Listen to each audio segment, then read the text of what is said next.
Good morning, everyone. It's Jamie from Independence Free Tarot and Seasons and Ritual. And I am here to talk about this super full moon that is at 100% tomorrow morning on October 17th around 6:52 a.m. It is October 16th today. And I'm going ahead and recording this in my living room because I was thinking about this full moon and things were coming in pretty fast and furious, and I didn't want to take the time to set up in the back. And also note, I've gotten a new office, so I'll start recording from there pretty soon. So that's exciting. And that is a new beginning, which is the theme of this full moon. Full moons are when we're most psychic, and full moons historically you say it's a time of release. And I think it's always, even with the dark moons, but it's twofold. It's a time of release and it's a time of things coming in. Because the moon is illuminated, so we can see things differently, we can see things clearer, we can see things in a different light, quite honestly. And that does help us release. But it also helps us figure out, or because we see things differently, then we can you know, bring in new ideas or just see a situation differently, talk about it differently, feel about it differently, intuit it differently. So these are all this is all really important when we or when I work with full moons. And we have to remember we're working when the moon is full, just like when the moon is dark. We're working with that masculine and feminine. Um, the full moon is when the sun is being reflected off the moon, right? In its entirety. So, or part we can see, I guess. So the full moon is reflecting the sun's rays. So the sun represents our masculine, the moon represents our feminine. And just like in the dark moon, when they're together, and working together, when they're apart, they're still working together. And I think that's really important for us to remember as we grow up our masculine side, that divine masculine side of us, as we grow up that divine feminine side of us, and we get both of our sides working together, moving forward in this world. I always say one of the greatest, tragedies that the patriarchy did was separate us from ourselves and make us believe that we were just feminine or masculine when we're both. That's why um the yin and yang, right? The yin and yang. It's there. It's both. So this Aries moon represents this new beginning for me. It's this you could be releasing those old ways, but really coming into this new sense of self. Aries, as we know, is the first sign of the zodiac, which is represents the self. Aries is ruled by Mars. Mars is in Cancer. And what we have with this full moon is a cardinal cross. And what that means is that there is planets in all the cardinal signs and it forms a cross. Okay, so like if this was a circle, we got planets all right here. Um, X marks the spot, right, friends? So this cardinal cross is the energy of this full moon. Um, and when I look at full moons, I try to see it as the perspective from the moon and what she sees. And right now sees this cardinal cross, and it's a big conversation. With the moon in Aries, who is close to her right now is Chiron, the wounded healer. I think the moon's at 24 degrees and he's at, let's see, I have it written down. I don't know. He's at maybe 22 degrees, and then she is with Eris, who is at 26 degrees. And Eris, if you guys, she's a dwarf planet. No, Chiron's at 21, the moon's at 24. So, and then she is with Eris, and Eris is Mars's sister, the sister of Mars. That's it. That's easier than saying Mars' sister.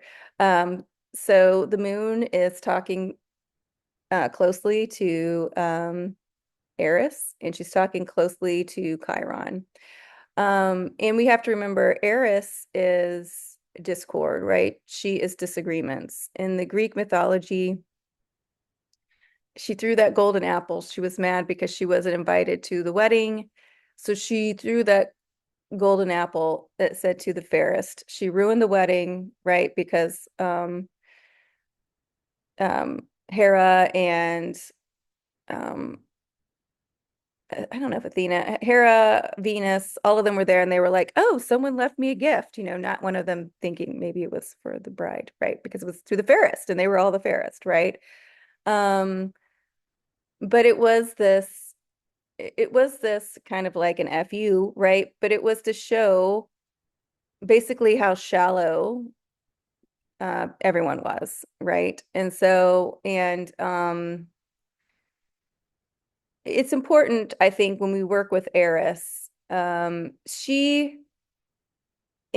she isn't to me, she is discord, she is disagreements, but she is also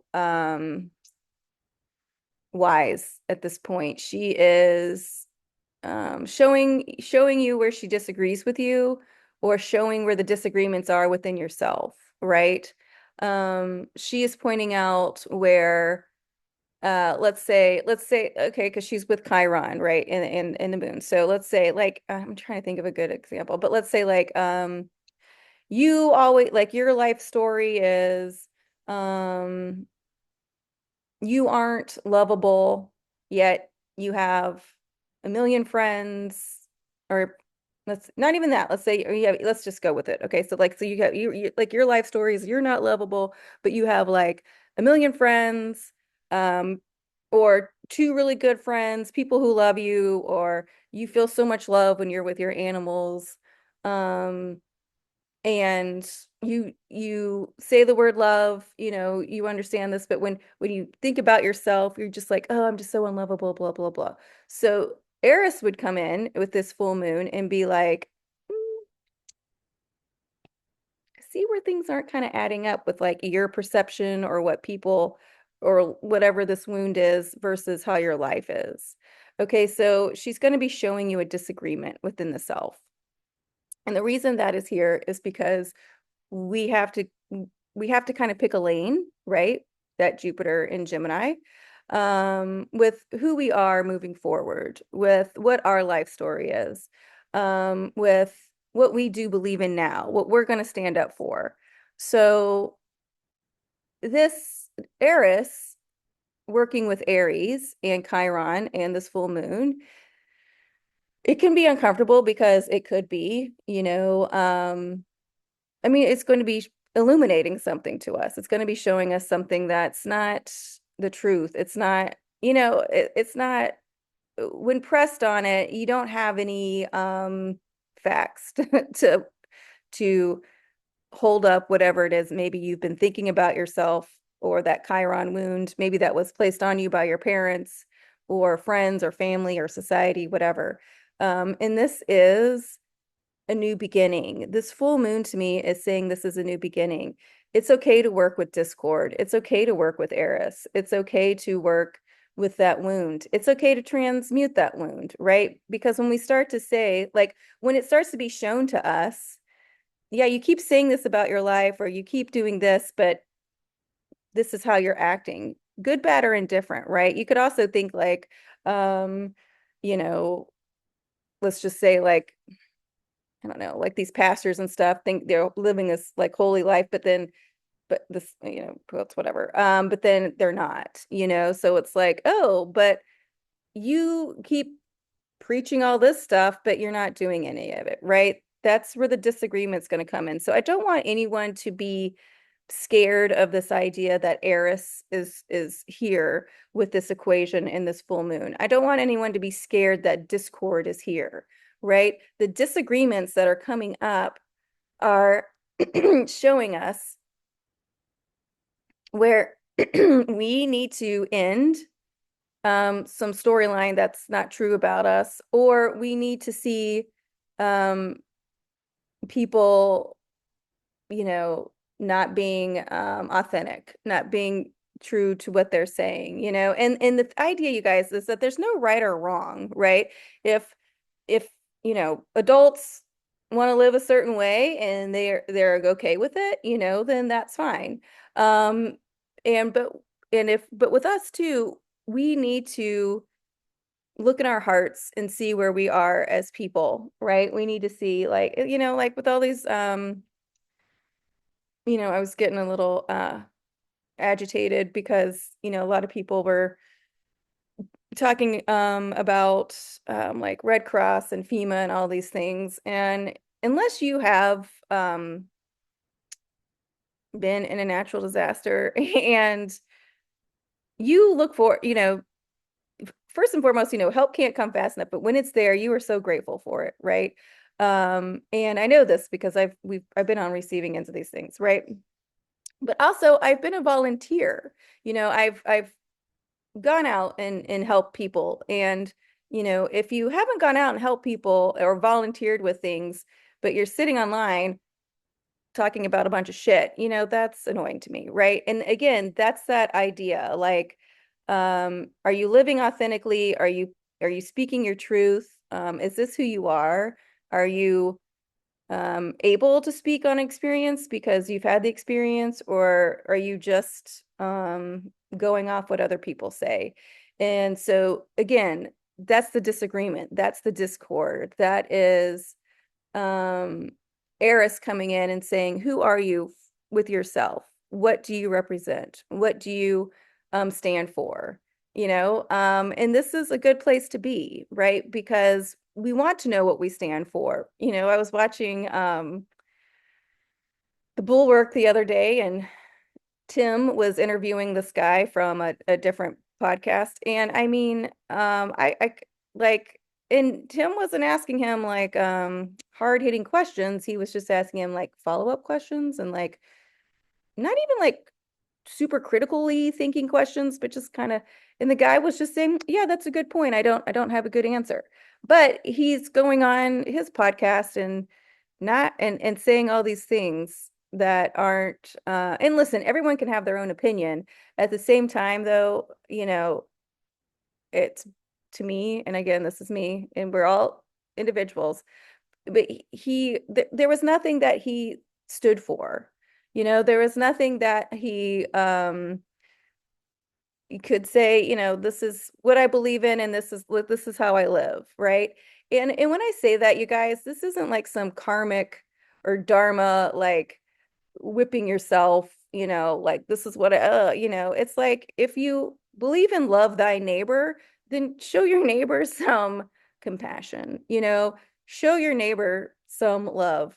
It could be a wave, it could be holding a door, this doesn't have to be like these super intense. But if the idea is you're saying, going up there and saying love thy neighbor, and you're not doing anything to help thy neighbor, whether it is a wave, whether it is holding a door, whether it is saying how you do, or to the other extreme with like volunteering and those kinds of things, then um it's going to be pointed out to you, right? This is the energy that we're in with this full moon. Um, because if we do want a kinder, gentler, loving, better vibes, if you will, world, then we have to participate in that. And this full moon in Aries is showing where people aren't. This full moon in Aries will show where people are. And so work with this energy, Scorpio is, or Venus is in Scorpio. So, with these full moons, I start to look to see where the moon and Venus is, versus Mars and the sun. And so Venus is in, and we'll get back to the Grand Trine. Sorry, the Grand Cross, but we're going to go over to Venus and Scorpio, because Venus is at 29 degrees of Scorpio, and that is a degree of mastery, right? That's that anaretic degree. And she has been at the bottom of Scorpio. Venus rules self-worth, and she's just been going through and releasing and transmuting and transforming all those places in us where we didn't feel like we had self-worth. Okay. And this is still going to be something going on, but I do notice that it is moving pretty quickly, right? And the idea is, if something comes up that triggers you about your self-worth, it still might like irritate you for a second, but then instead of your mind going to 32 years of stories about the self-worth, it kind of it stops and it says, no, no, that's not it. That's not it. I transmuted all those stories. I don't believe those stories anymore. And it goes to a healthier storyline. So Venus is at this 29 degrees of Scorpio. She is transmuting all those places where we didn't think we have self-worth, right? And so that last degree of Scorpio, right before she moves into Sagittarius, which would be fire, um, is that Phoenix energy, right? So more fire, even though she's in Scorpio, which is fixed water. Welcome to the world of astrology and mythology. Um, and so she's working with that energy. So still bringing in that fire with this Aries full moon. Um, Mercury has just entered Scorpio. And so this is transmuting all those old ways of how we used to talk about ourselves. This is bringing in a new way of talking. Mercury's in like I don't know, I think he's maybe like 3 or 5 degrees into Scorpio. So he's still in the early stages. So we've got a lot of time to work with Mercury, um, transmuting how we talked about things, how we talked about ourselves, um, how we talked about our feelings if we want to get into Scorpio, right? And so we're bringing in all this new energy. It is really like, the more that I think about this, full moon, it is like this new birth of this new beginning, right? And so we'll go back to the cardinal cross. Um, we have the moon, moon, Chiron, Eris, and Aries. Cardinal signs are the initiation. It is the beginning. We have Cancer with Mars, who's on the top of the cross. And that Cancer in Mars, especially at the top of the cross, is showing up. Cancer and Mars, like Mars and Cancer, Mars knows who he is. Mars is bravery. Mars is this, spiritual warrior. Mars, I heard some other astrologers like, Mars usually, Mars and Cancer might, but we've got to talk about Mars differently. We've got to talk about these planets differently because we're in a different time.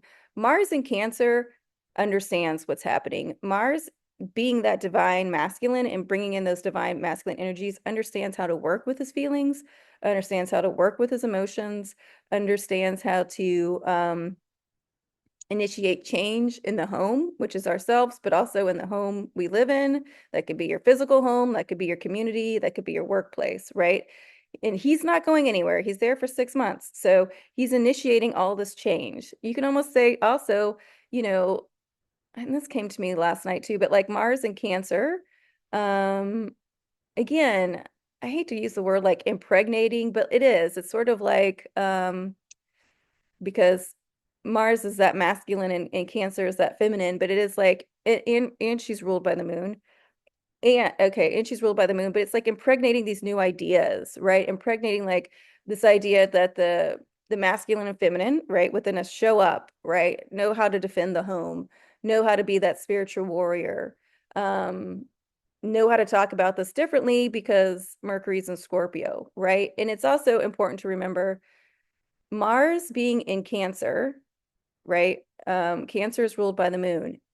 Mars rules Aries and the moon is in Aries. That's mutual reception. So this is bringing in this whole new energy, okay, with this full moon. Um, I love the word mutual reception, right? So they both know how to work in these spaces. And again, if you tap into it, it's like when you've ever been working with other people or maybe you were at church or something, but you kind of hit that groove where everyone's kind of just spiritually like energetically, we'll say energetically, kind of just working together and it flows really well. And people just kind of know what to do without speaking. Okay, that's that mutual reception with Mars and Cancer and Moon and Aries. Like they know what to do. That divine feminine is an Aries initiating, and that divine masculine, which is now Mars, is in Cancer initiating, right? So those are those 2 points on the cross here. Bottom of the cross is Pluto and Capricorn, right? And Pluto, who rules Scorpio, where Venus is in at her anaretic degree. Pluto is at the anaretic degree of Capricorn. And that's 29 degrees of Capricorn. Capricorn ruling that way we work, Capricorn is an earth sign, and so it's initiating this new way, right? What have we learned in Capricorn? Pluto's not going to be there ever again in our lifetime, right? This is it. This is Pluto's taking a bow, and we're really learning how we don't want to work and how we do want to work and how we can work with our masculine and feminine, right? As well as just like the old-fashioned idea of like work, going to work. What are we working on today, right? So initiating this new birth, right? Um, the idea too, I think it's so cool that Scorpio has Venus at 29 degrees, and then Scorpio's ruler, Pluto, is at 29 degrees of Capricorn, right? So again, that idea of, and Scorpio's fixed water, Scorpio is not a cardinal sign, just remember that. But bringing in that idea of um, Pluto, Pluto having that divine feminine energy in there, who has that rebirth, right? Coming new, saying this is, I know my self-worth, so this is how I'm going to work moving forward. And really planting that seed in Capricorn before Pluto moves into Aquarius. Okay. So then on this side of the cross, and so you have to know that Pluto is opposite of Mars in Cancer, right? So again, bringing in that um, bringing in that um, new way of defending the home, the new way of working with the home, the new way of working, um, the new way of standing up for the home, right? If I go to work and I work 40 hours a week, I should be able to afford my home, right? If I, you know, go to work and um, or I've been working on my home, which is myself, I'm able to reap the rewards, whether that's I'm happy, I'm joyful, or, I'm content, whatever those words need to be. That opposition is there. And so that is bringing in that perfect tension of getting things to move forward, right? Like when I say signs are opposites, I always think of, them making that tension, like and when you put up a sail so the wind can catch it and you can move. You want that perfect tension. So work within that, that Mars in Cancer, especially like Mars showing up more divinely, is really changing the story of all this. And I just heard so many astrologers say like talking about war and all these things, and being agitated, which is kind of funny because I am kind of agitated because but not like, because it's time to talk differently. It's time to talk more in moving forward. It is time to talk about to get these planets. If we're all upgrading, they're upgrading. And I always think they upgrade first, right? Because they're in outer space, whether that's true or not. But we want to look up. Okay. So, and we have this thing too, like Pluto rules the underworld. Pluto runs, so even though we're looking up, it is as above, so below. Okay, so the final point in the cross, Sun in Libra. Libra is cardinal air. And that's that divine masculine, right? The Sun in Libra, bringing this all into balance, right? So we do have this way of anchoring this in. We are this cardinal cross, this new initiation, it is being balanced. Don't think that one is overpowering the other. They're all working together in this cross. They are initiating everything. Earth, air, water, fire. It's there for this full moon, super full moon too. Third one in a row, friends. So work with this energy, work with new things moving forward. Mercury is in Scorpio, bringing in a new way to talk. Jupiter in Gemini, right? Retrograde in Gemini, really going over um, what we put out there, what we say, if we do our homework, if we get all the facts before we open our mouths, if you will. But also, it is this part, and this came to me this morning about going back to our faith and what we have faith in. even if we lost faith a little bit in humanity. But if we really think like the greater good is the good, go back to your altars, go back to that thought, go back to the water, go to the water. Um, it's cold now, so, go to the heat, fires or whatever, burn everything safely. But it is this time where we have to go back to what we believe in this faith, um, and keep working with that and keep stoking that, because this cardinal cross is bringing in such new energy that we can't, and I've been saying this, I think like for years, we can't keep moving forward with the same old stories. But this time is like it's here, when they say like all the fire drills are over, the time is here. It's time to move forward. Um, it's okay to call people out. It's okay to have that discord. It's okay to work with Eris. Um, you know, she wants us to stand up for ourselves. She wants us to point things out. And it's not to humiliate people or make them feel bad about themselves, because it's about us finding our truth and our authenticity, and saying, like this is how, this is what I believe in, and this is what I live, and this is what I stand up for, right? Because other things are going to keep coming out, people getting paid off, all those things, they're there because they've been happening. So it's not like, what? But it's up for us to take the challenge on how we want to move forward with ourselves, what we believe, um, heal that Chiron wound, know that we don't have to take those things forward, especially if they weren't ours ever to begin with. Um, that Pluto in Capricorn is really um, telling us what to leave behind. It is, and then what's the seed we want? How do we want to work moving forward? If we want to leave that seed, um, of transformation, let's say like the last gift Pluto gives us in Capricorn is this beautiful seed that we get to plant in the earth, because Capricorn is earth, and it's about how we work, but we get to decide how we work differently in all areas of our lives. Let's plant that seed. And so when it keeps growing, it just keeps feeding the idea that we can transform, we can transmute. If we don't like the things, if we don't like working in that capacity, then we can change it. And this is the beauty and the gift that Pluto is leaving us with Capricorn. The Aries, the full moon in Aries is highlighting like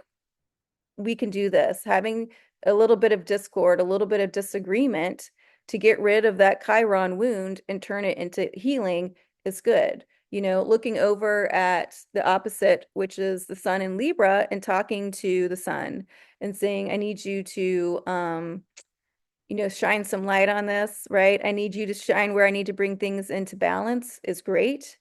And then, Pluto looking up, and even the moon, everybody's looking at each other. Okay. It's like the Brady Bunch, right? Okay. But Cancer gets to work with that divine masculine energy that of Mars, right? Who is smarter, if you will, but divine, right? Like divine, understands how to use the intuition. Maybe let's get into smarter. But if Mars knows his job is to quote unquote war, but like spiritually, so he can fix things, they can make things better. Cancer welcomes that. Cancer doesn't want to be seen as the fucking doormat. Cancer doesn't want to be seen as it just cries tears for no reason. Cancer knows its tears are beautiful, and they're plentiful, and they water, right? They water that seed. They water that seed that Pluto's leaving in Capricorn. Um, the tears of joy, right? Because we always know there's going to be tears of sorrow. That's just how the world is. We do know there's wars right now, right? We know things are unjust, but this full moon is the initiation of bringing things back into balance, starting a new way of showing up, starting a new way of speaking, starting a new way of being inspired, right? Yay, being inspired. That's fire, right? Fire. That's that Aries energy, working with the self and being like, I'm here for a reason. And and there's so many beautiful things that I can do with these two hands, or my beautiful brain, right? Or my beautiful body, or my beautiful voice, right? And seeing the worth in all of that and seeing how it can transform where we live and transmute the old. And that is how I'm really reading this Aries full moon. It is fire by initiation, it is birth by initiation, it is grounding by initiation, and it is new thought, new balance by initiation, right? It's all here. A grand cross in the cardinal signs, right? So I'm gonna check my notes just to make sure I hit all the high spots, right? And I think that I did. Well, I can say, well, I can bring it. Yeah, I was gonna say we could talk a little bit about Neptune and Pisces. Venus is working with Neptune and Pisces because Neptune's at 27 degrees. So it is like birthing. It's still a lot of water, right? It is like the womb. It is this all this birthing in these new ideas, right? So let that side work.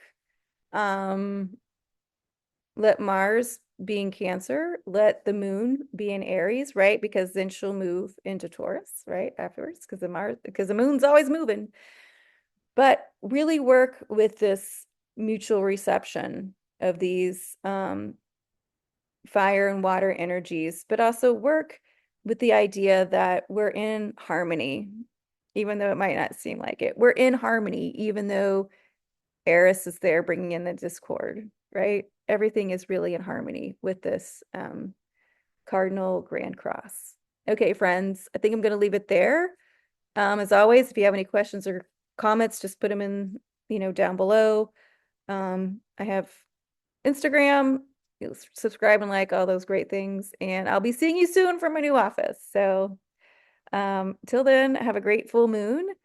Drink lots of water. There's so much energy coming into final thought with all these solar flares, supercharging everything. So drink lots of water. You guys might be having a little bit of insomnia. It's from the solar flares and this full moon. And then some of you might be extremely tired. It goes either way with this kind of stuff. So just take care of yourselves. Notice how you want to work differently. Notice those old stories falling away, that Chiron wound being healed. Bringing things into balance and then standing up for yourself in your home. Mars in Cancer used to get a really bad rap that he was like, I don't know what to do. But now he likes standing up and feeling brave in Cancer and letting us bring in that bravery to defend the home. Again, I'll just say this, like this guy, those renters going on strike. I don't remember what state it was, but that's to me Mars in Cancer, right? He knows what he's doing. Okay, that divine energy, masculine and feminine. Okay, friends, I am going to leave it here. I will see you soon. Please reach out if you have any questions.